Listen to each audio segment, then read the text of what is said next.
ಮೇಲೆಲ್ಲ ಕತ್ತಲೆ ಕವಿಯಿತು. ಸುಮಾರು 3 ಗಂಟೆಗೆ ಯೇಸು ಎಲಿ ಎಲಿ ಲಮಾ ಸಬಕ್ತಾನಿ ಎಂದರೆ, ನನ್ನ ದೇವರೇ ಯಾಕೆ ನನ್ನನ್ನು ಕೈಬಿಟ್ಟಿದ್ದೀಯ? ಅಲ್ಲಿ ನಿಂತಿದ್ದವರಲ್ಲಿ ಕೆಲವರು ಅದನ್ನು ಕೇಳಿ, ಇವನು ಎಲಿಯನನ್ನು ಕರೆಯುತ್ತಾನೆ ಅಂದರು. ಅವನು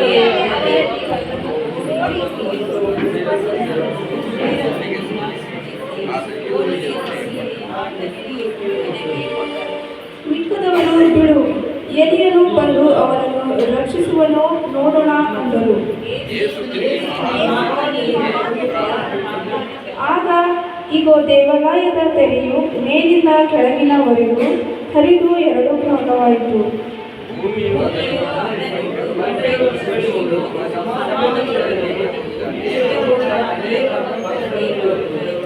ಮತ್ತು ಆತನು ಎದ್ದ ಮೇಲೆ ಸಮಾಧಿಯೊಳಗಿನ ಹೊರಗೆ ಬಂದು ಪರಿಶುದ್ಧ ಪಟ್ಟಣದೊಳಗೆ ಹೋಗಿ ಅನೇಕರಿಗೆ ಕಾಣಿಸಿಕೊಂಡರು.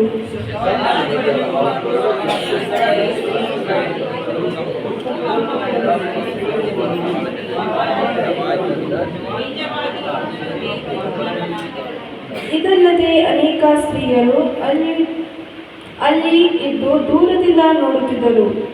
ಇವರು ಯೇಸುವಿನ ಸೇವೆ ಮಾಡುತ್ತಾ ಗಲಿಲಾಯದಿಂದ ಆತನ ಹಿಂದೆ ಬಂದಿದ್ದರು.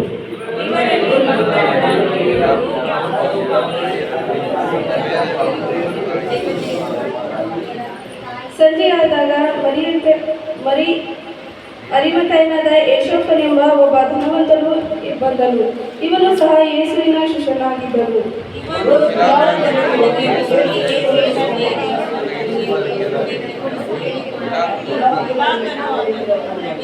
ಯೋಸೇಫನು ಆ ದೇಹವನ್ನು ತೆಗೆದುಕೊಂಡು ಅದನ್ನು ಶುದ್ಧವಾದ ನಾರುಮಡಿಯಲ್ಲಿ ಸುತ್ತಿ ಬಂಡೆಯಲ್ಲಿ ತೋಡಿದ ತನ್ನ ಹೊಸ ಸಮಾಧಿಯಲ್ಲಿ ಇಟ್ಟು ಸಮಾಧಿಯ ಬಾಗಿಲಿಗೆ ದೊಡ್ಡ ಕಲ್ಲನ್ನು ಉರುಳಿಸಿ ಹೋದನು.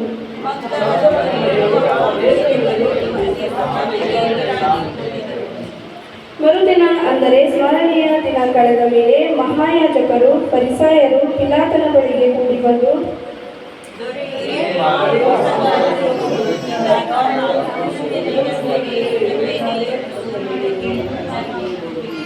ಆದ ಕಾರಣ 3ನೆಯ ದಿನದ ತನಕ ಸಮಾಧಿಯನ್ನು ಭದ್ರ ಮಾಡಿ ಕಾಯುವುದಕ್ಕೆ ಅಪ್ಪಣೆ ಕೊಡಬೇಕು. ಇಲ್ಲದಿದ್ದರೆ ಅವನ ಶಿಷ್ಯರು ಬಂದು ಅವನನ್ನು ಕದ್ದುಕೊಂಡು ಹೋಗಿ ಸತ್ತವನು ಬದುಕಿ ಬಂದಿದ್ದಾನೆ ಎಂದು ಹೇಳಾರು. ಆಗ ಮೊದಲನೆಯ ಮೋಸಕ್ಕಿಂತ ಕಡೆಯ ಮೋಸವು ಕೇಡಾಗಿತ್ತು ಅಂದರು.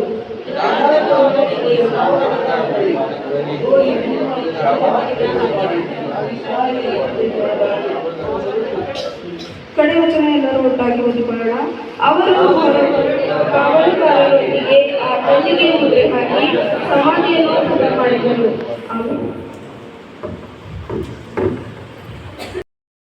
ತಾವು ಏನು ಮಾಡುತ್ತೇವೆ ಎಂಬುದನ್ನು ಅರಿವು.